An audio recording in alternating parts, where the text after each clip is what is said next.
Hey everybody, welcome to the IGN Google Hangout. We're talking about the new Batman movie rumors that are making the rounds online. Latino Review claiming that Christopher Nolan is now essentially the godfather of the DC movie universe. An expression we had heard used in the past, but that Nolan had kind of backtracked away from while he was doing press for Dark Knight Rises. Well, now with the Justice League movie really struggling to get made, the new rumor is that not only is Nolan going to be involved in a producing capacity for a potential either JLA film or Batman Superman film, but that Zack Snyder would be directing, and that Christian Bale would be back as Batman. Yes, the same Bruce Wayne Batman, meaning he would share the screen with Henry Cavill's Man of Steel. So let's open this up to my fellow IGN editors. Joey Esposito, you're our comics editor. You've never met before today, so it's yeah, I don't know who this guy is. I don't know why he's on here. Apparently, justify not only your existence, but tell me about your thoughts on the idea of Bale's Batman maybe coming back. I don't know if I can justify my existence, but I can say that I'm pretty excited about this. I mean, I love Christian Bale as Batman. I love Christopher Nolan. I think it opens up some weird issues with, if you care about this kind of thing, but continuity aspects of, like, obviously the end of Dark Knight Rises. How do they bring him back as Batman after all of that? I'd be fine with them just saying, oh, well, yeah, he came back eventually, and moving on from there. But I have a feeling most fans would probably want a more specific reason for something like that. Right. But in terms of, like, just actor pedigree of Henry Cavill and Christian Bale, I think would just be fantastic. It's going to be very British. Now, yeah, Scott Calera, what your thoughts on these rumors? First of all, we have to say they're rumors. They come from Latino Review. I know El Mayimbe's got a pretty good track record, but just for the sake of conversation, do you believe these rumors? I believe them right now. I think that a few weeks or months ago, whenever that was, when the Joseph Gordon-Levitt rumor was out there that he was going to be in the Justice League, I think that's what was going on at that time. I think it all speaks to how Warner Brothers has really not had a handle on this project, and it's how it's really been morphing, and we've really kind of been seeing what's going on behind the scenes. And so I think it's good news because it seems like they might, if it is true, that they finally have figured out how to make the Justice League movie happen, which is long overdue. I would have liked to have seen a new spin. I'm a little concerned about Nolan, his realism thing being maybe not jiving with the bigger DC universe in the long run. But, you know, he's not directing the film. He's producing it. And, of course, he produced Man of Steel, which is about a kid who crashes on Earth from another planet in a rocket ship. What? So, spoiler. Coleman, your thoughts here on the idea of the melding of these two universes, perhaps Nolan's realistic Dark Knight and an alien Superman. Do you think that's going to work? It's strange because the Batman Nolan movies went so far to explain everything in the most realistic way possible, and it's going to be very strange to suddenly say, and yeah, oh, by the way, there's aliens. And so, you know, I wish, you know, I would be fine personally, kind of what Joey was saying. I would be fine if Bale played Batman and it wasn't even the same Batman. But I know that I don't think mainstream movie audiences could kind of get their head around that, or at least the studio will be too concerned about them getting their head around that.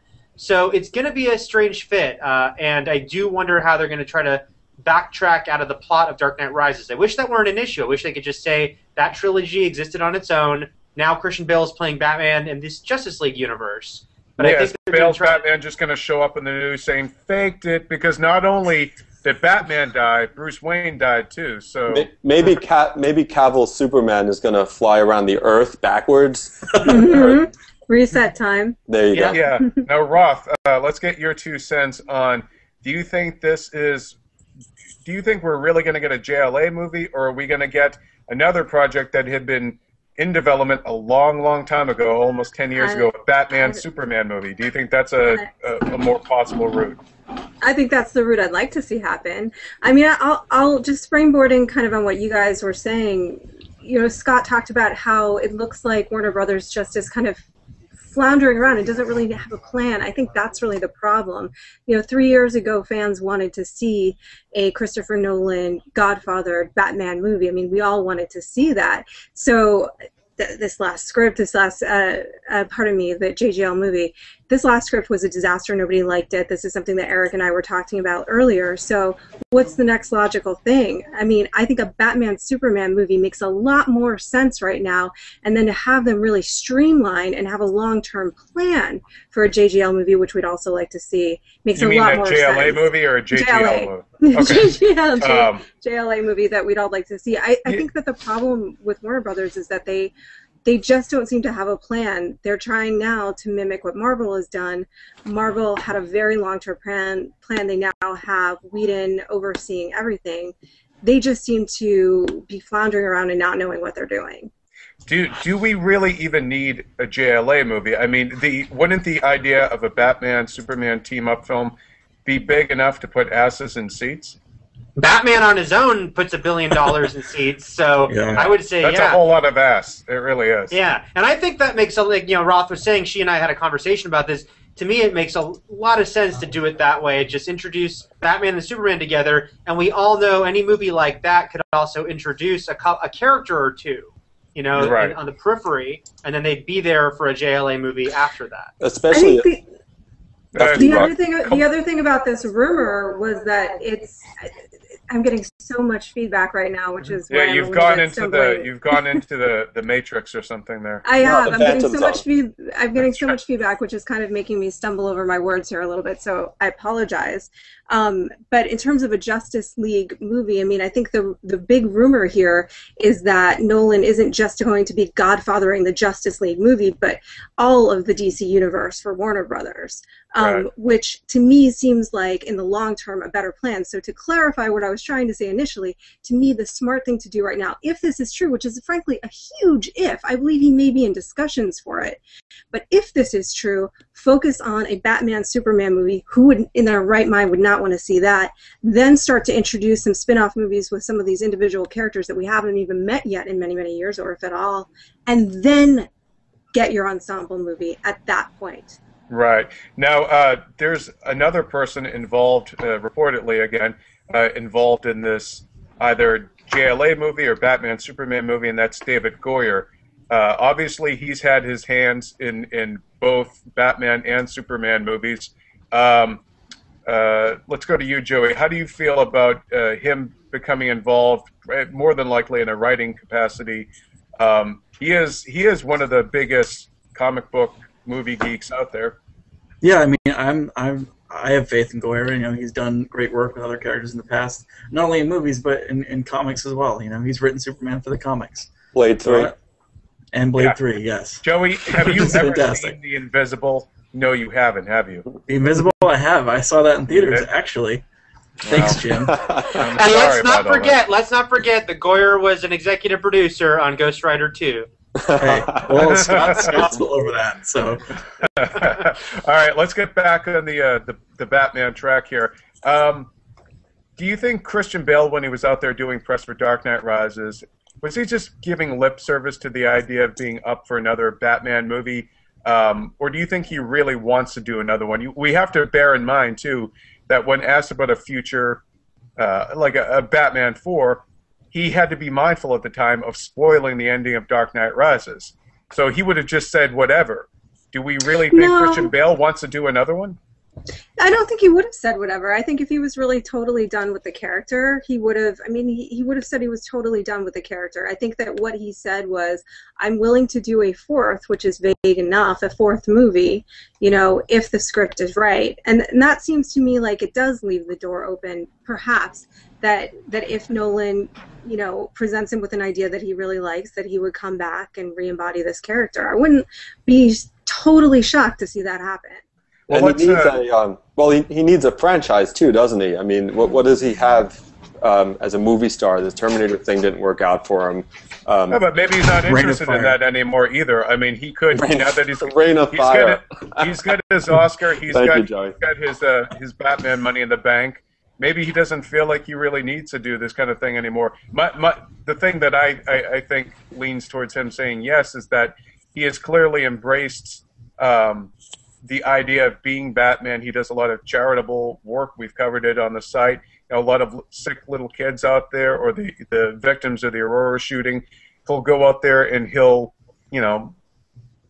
present himself for Batman fans. So he's clearly not completely unhappy being associated with that. But let's talk about Nolan here for a second. Goldman, what do you think it is? Why would Nolan want to get involved again when he said that he was done with this particular Batman saga? What do you think is convincing him? Well, I mean, keep in mind, though, that everyone's saying it would be as a producer, and we're using this term Godfather, but it would be more overseeing probably a producer's credit. So it's not like he's committing to direct it again, and I don't think he's going to direct another movie with Batman in it. So I can see him saying, okay, yeah, I can take the time on that. Look, Warner Brothers has invested a lot in Nolan and vice versa. So I have a feeling any negotiations happening right now are basically about long-term deals between Nolan and Warner Brothers.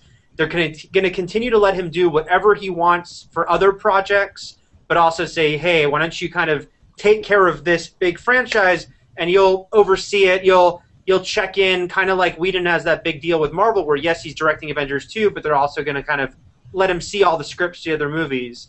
And so for Nolan, there's not an Avengers 2, because I don't think he's going to be directing, Justice League. But at the same time, he can kind of check in on it. It is a character that he has invested in, so I believe he cares about the character. And at the same time, he'll get to do all his other movies, whether they be huge, Inception-type things or maybe small little character ones. And I'm sure Warner Brothers is going to let him do that while he's helping with their giant billion-dollar franchise. Yeah, I mean, you're right, Eric, and it's really good news for us as movie fans and sci-fi fans, because we could get an Inception every few years now. I mean, those movies are expensive. Inception made a ton of money. It's not like Warner Brothers is going to be making, some little Shakespeare movie that nobody's going to go see. Like Joss Whedon. Yeah, like Joss Whedon. That's what I'm referencing. Certainly that wasn't part of his deal with Marvel, but Joss Whedon is going to go make weird little movies. I don't know that Nolan's in that phase anymore. And Inception is not a weird little movie. It was a total blockbuster. It's a big weird movie. Now let's talk about just Warner Brothers in general. Why can't they do it without anybody but Nolan? What's wrong over there that they have basically now just wasted another year of development and never having a clue what to do with these franchises, except for the involvement of Nolan? I don't think that the people who run the studios don't get this stuff the way we do, I think, right? And so they, over at Warner Brothers, they probably see the Joss Whedon situation at Marvel, and they say, that's what we need, a guy who can steer these things. And Nolan was reticent about it. He didn't really want to do it, from what we could tell, right? So It was almost like only after having failed in their other attempts that they were willing to go back and probably give Nolan the bank or whatever it took to get him on board. And Whedon's out of the picture. Who do you go to? I mean, who else is there out there, right? I mean, this is the guy who's already been heavily involved in their two marquee characters. Kal-El of Krypton and Bruce Wayne of Gotham City. So, but they also, in terms of the continuity issue, I wonder if that's not going to be solved a little bit. I mean, you can't sort of solve the end. I keep waiting for you to tell me my flight's been delayed. You have a horrible echo. But no, I know. It's really bad. It's really incredibly distracting for me too.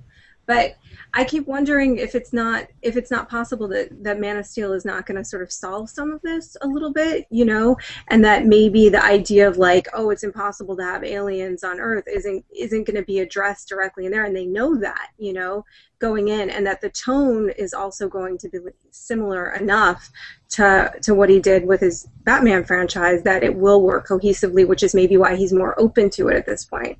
And as we know and reported, this is the greatest movie ever made, according to one person who saw it in an early according screening. to one the one person who claims to have seen it. Yeah, that's right. But now let's also, as Joey Esposito once tweeted, there's no way that women can get pregnant and aliens don't exist. I did tweet that. Thank you. Thank you. My point was that my point was that there's a lot of questions. That human pregnancy is so bizarre and weird that there's no way that aliens don't exist. But to what Roth was saying, like the idea that Nolan has established everything's super realistic, but why not use that idea for Man of Steel or for the world's finest movie or whatever?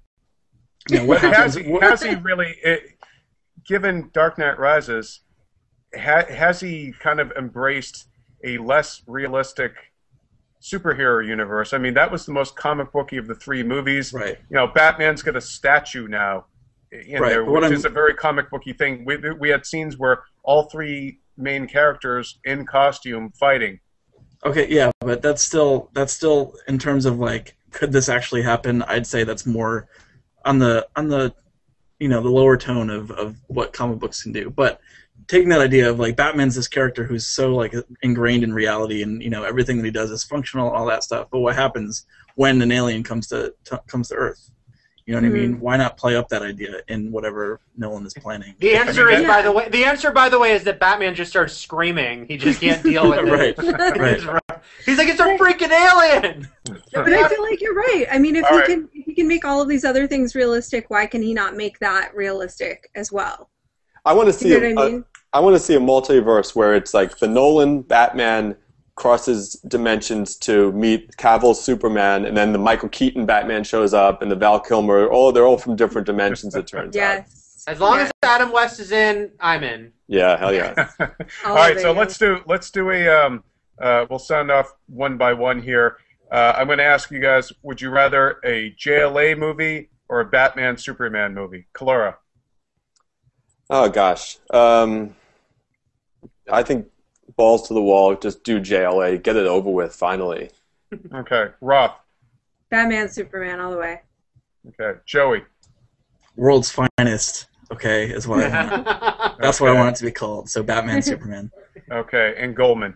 I will also go with World's Finest. I think it's a good stepping stone. I also want a JLA movie, but let's go that small yet huge step, and then JLA after that. All right, I'm going to throw my lot in with Joey and Goldman and Roth. I want a World's Finest Batman Superman. Come on, guys. So, I don't trust. Scott. Sorry. I just don't trust that Warner Brothers can do JLA just yet. There's if they can't even get their ducks in a row at this point, stick with the two brands that you have been able to do fairly well, and just team them up. We think, according to that one person, it's going to be awesome. But we'll have a better sense of all this, obviously, come this summer when Man of Steel comes out. But until then, keep it locked here to IGN for all your news on Batman, Superman, JLA, whatever the hell it is. Thanks for watching. World's Finest.